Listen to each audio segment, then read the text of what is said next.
Bandidos invadem padaria, fogem com 50 mil reais. É a segunda vez que o dono é vítima de criminosos. Na primeira foi espancado pelos assaltantes.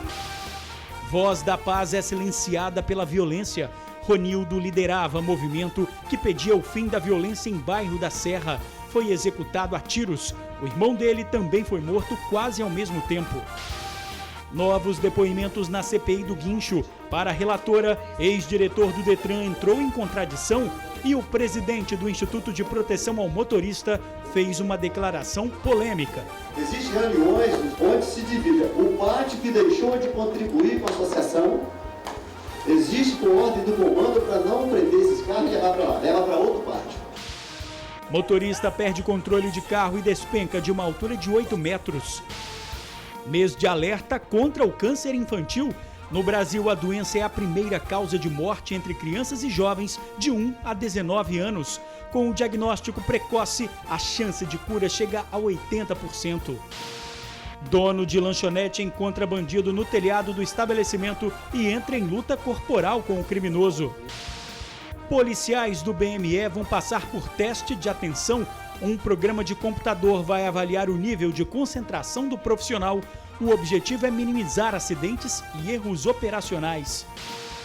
E toneladas de lixo são retiradas de rio que corta 40 bairros de Cariacica. A gente volta em um minuto.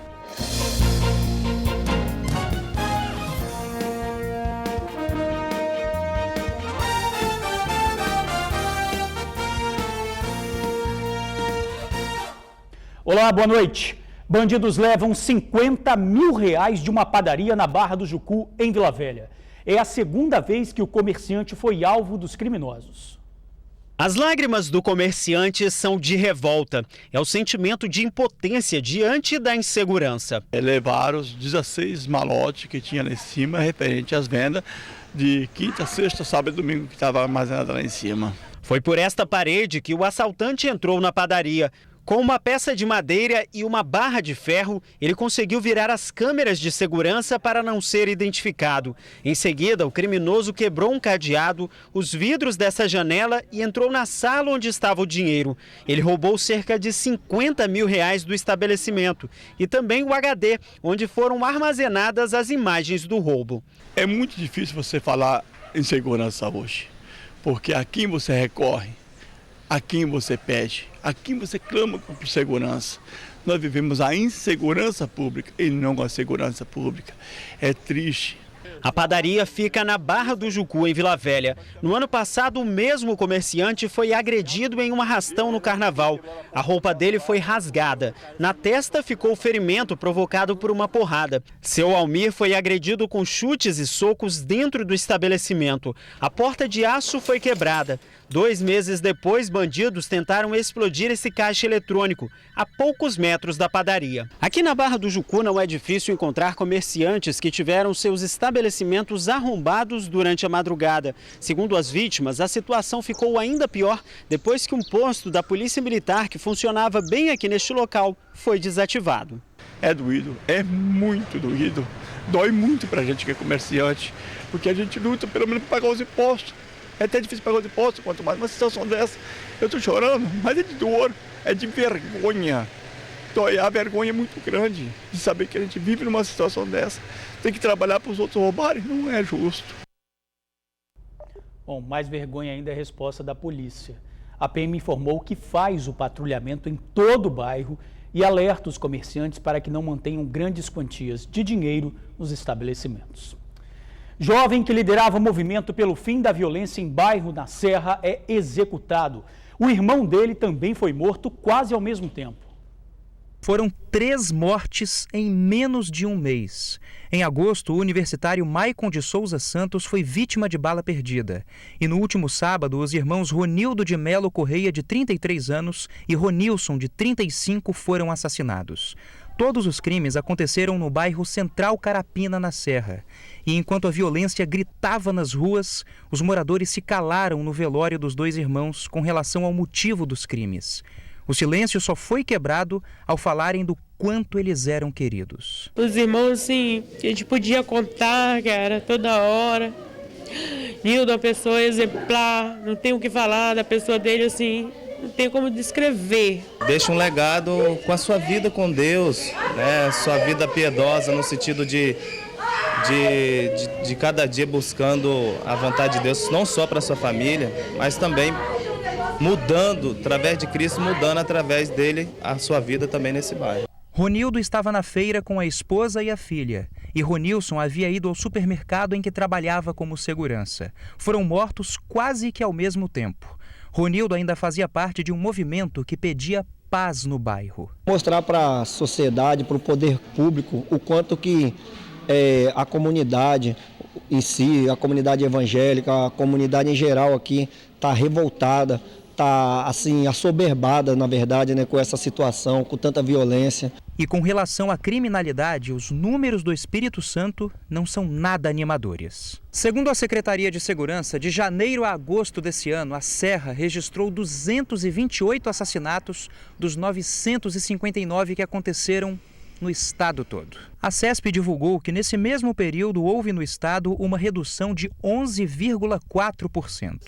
Mas para esse especialista, não há motivo nenhum para comemorar. Usando um jargão bastante popular, melhorou, mas continua péssimo, né? Quer dizer, se esse fato for real, se esse dado realmente for real, isso não revela aquilo que, de alguma maneira, a população sente, né, nas ruas.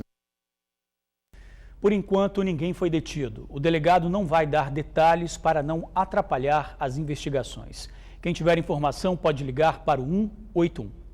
Carro desgovernado despenca de uma altura de 8 metros. As câmeras de monitoramento registraram o momento logo após a queda. Saiu até fumaça do motor. Esse outro vídeo mostra o carro no meio da pista com as rodas para cima. O homem que aparece deitado na calçada é o motorista que se acidentou. Ele perdeu o controle do veículo. O acidente aconteceu no bairro Campo Grande, em Cariacica. Bandido invade restaurante na Praia do Canto, em Vitória. O proprietário da lanchonete ficou com ferimentos pelo corpo, no cotovelo e na perna, o resultado da luta com o bandido. Cheguei lá no local do restaurante, era por volta das 4h30, a viatura já estava lá.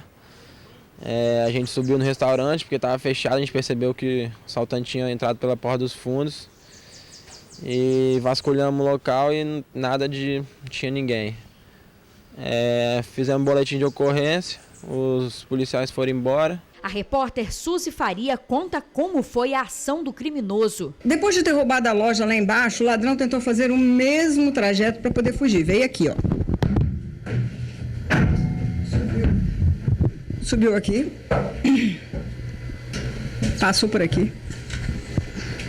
Olha só o que ele teve que fazer, pessoal. Vê que não é fácil, né? Desceu aqui, só que ele tentou ir por ali onde ele teria vindo, por esse lado aqui.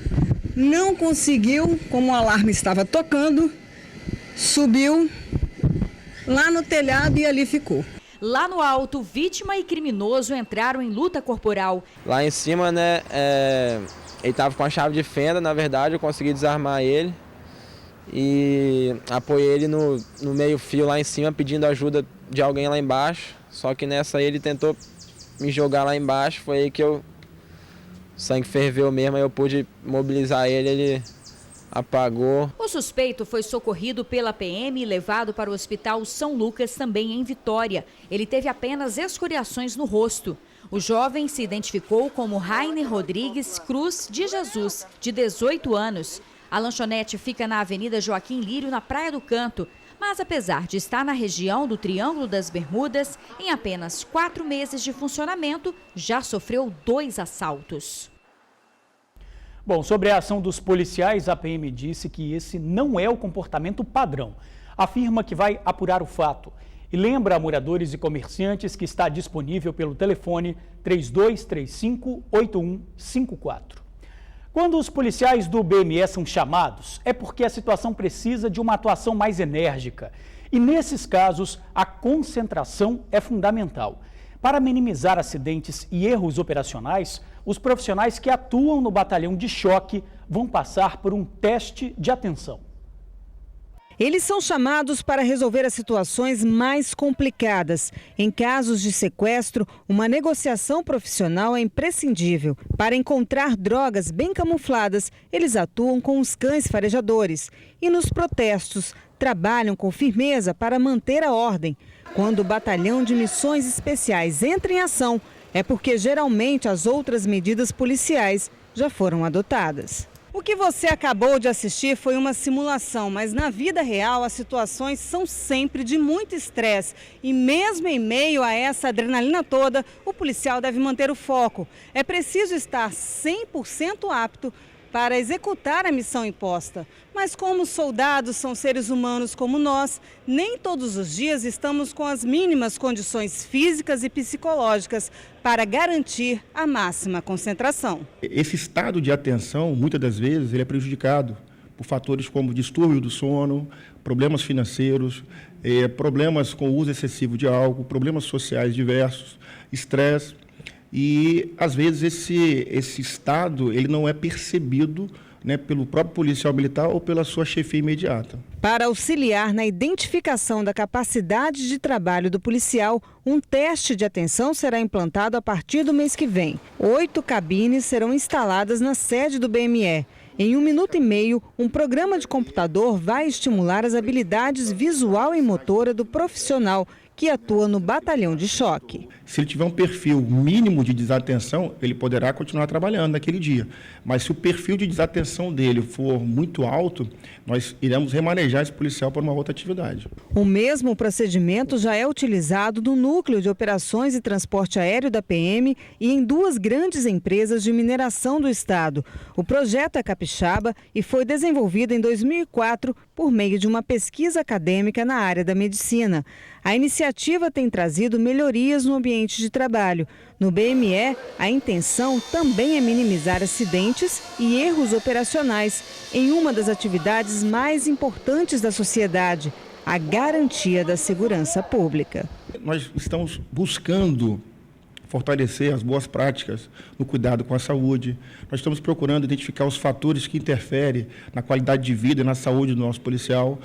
Tudo isso visando única e exclusivamente prestar um serviço de excelência para a sociedade capixaba.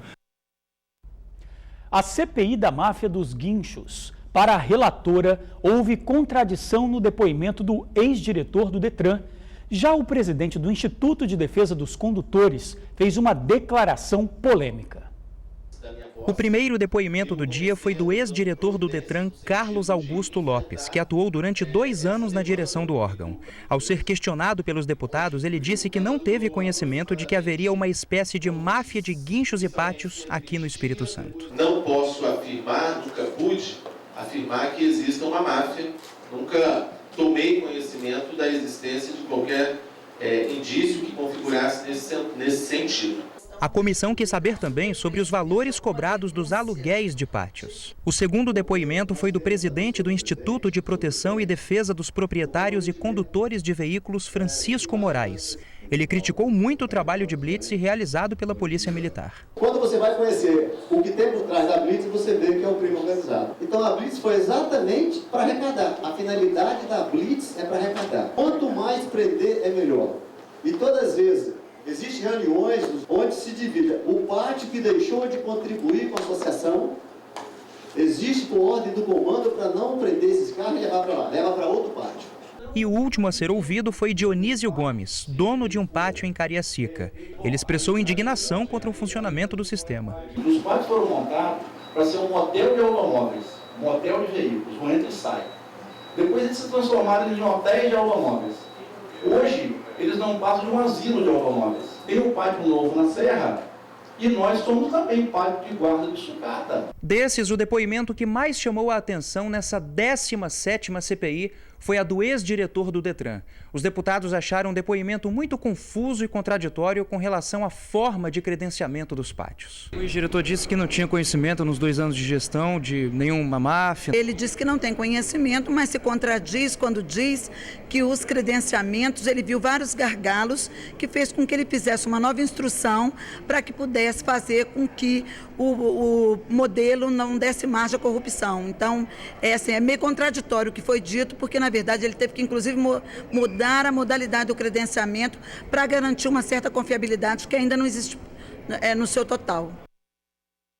Sobre a afirmação do presidente do Instituto de Proteção dos Condutores, o Batalhão de Trânsito da Polícia Militar disse que não vai se pronunciar. Na próxima segunda serão ouvidos o ex-diretor do Detran, João Felício Escárdua, e o coordenador de depósito de veículos, Jadir Tosta.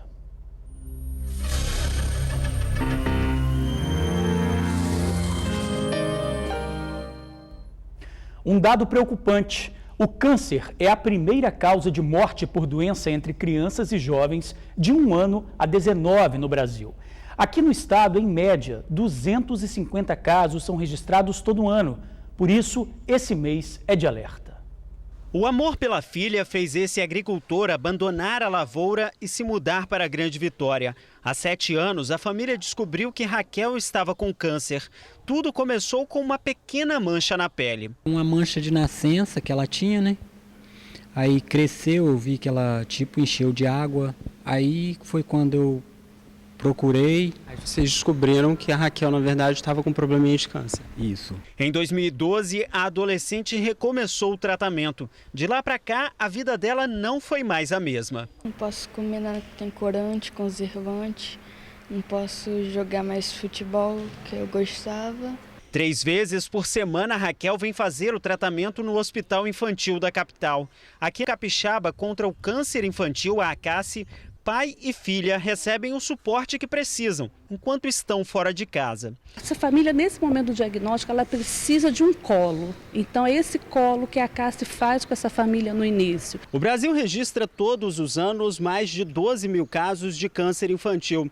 De acordo com o Instituto Nacional de Câncer, a doença é a que mais provoca a morte de crianças e adolescentes em todo o país. Segundo esta médica, aqui no estado o número de casos por ano não passa de 250, um número que ainda é considerado alto. Por isso, uma campanha está sendo realizada este mês para alertar sobre a gravidade da doença. O Setembro Dourado também tem o objetivo de trazer à tona a importância do diagnóstico rápido. As crianças que começam, né, com a leucemia, elas vão começar com o quê? Com anemia, né? Então aquela criança começa a ficar pálida, brinca, mas para logo, né? Perde um pouco aquela atividade, né, que a criança tinha. É uma criança que tem propensão à infecção, é uma criança que vai ter propensão a sangramentos fáceis, né, espontâneos, né? Então é o sangramento nasal, sangramento gengival, aquelas manchas roxas que não têm relação com trauma. Em segundo lugar, vem os tumores do sistema nervoso central. São aquelas crianças que adquiriram alguma habilidade, então já começaram a andar, já começaram a falar e de repente elas perdem isso, né? Paralisia facial, às vezes, né, ri e a mãe percebe que o sorriso, né, não está normal. Uma criança que tem dor de cabeça, principalmente no período da manhã, associada com vômitos, principalmente pela manhã. Bom, caroço no corpo, né? Então, caroço no corpo, em qualquer lugar do corpo, precisa ser investigado, principalmente aqueles no abdômen. Seu Exilton considera importante o alerta. Ele acredita que logo verá a filha livre da doença e realizando o desejo de estudar biologia. Fé em Deus, a vitória é certa. Com certeza. O telefone da ACACE é 21 25 29 92. Toneladas de lixo são retiradas do rio Formate, que corta 40 bairros de Cariacica.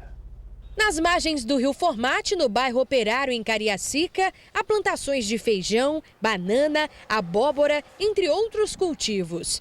Essa foi a maneira que a comunidade encontrou de evitar o assoreamento do rio e, consequentemente, a enchente em dias de chuva. Ele tem que estar mais consciente hoje em dia de que a natureza ela precisa ser bem cuidada. Até porque nós dependemos da água, nós dependemos de tudo que vem para trazer benefícios em relação à natureza. A gente tem que estar trabalhando nesse sentido. O rio Formate corta 40 bairros de Cariacica e Viana.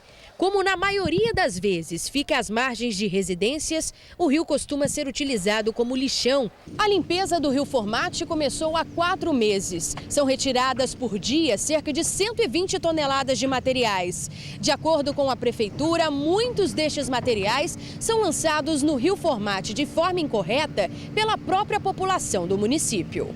O lixo impede que a água siga seu fluxo e, em época de chuva forte, transborda invadindo a residência de muitos ribeirinhos. A dificuldade é imensa, certo? Inclusive, a minha casa lá, nós tivemos que ocupar a casa do vizinho, da minha filha, para poder sair, porque aqui nem ônibus passa. Cerca de 8 quilômetros de rio já foram limpos pela Prefeitura de Cariacica.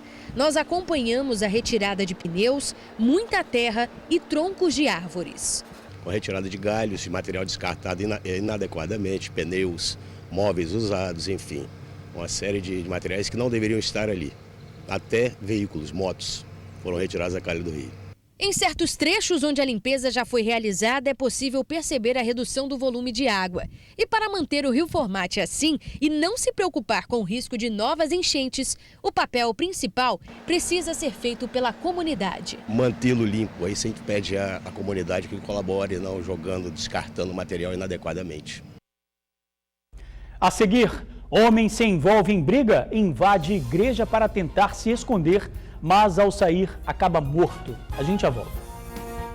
Pedreiro apanha e é morto depois de invadir igreja na Serra. O crime aconteceu no bairro Felrosa. O homem entrou correndo na igreja. Estava com 2 facas nas mãos. Ele queria se esconder porque teria arrumado confusão na rua. Foi impedido e, ao sair, acabou sendo encontrado morto. A causa provável é uma pancada na cabeça. O caso vai ser investigado pela Delegacia de Homicídios e Proteção à Pessoa. Para você, uma boa noite. Até amanhã.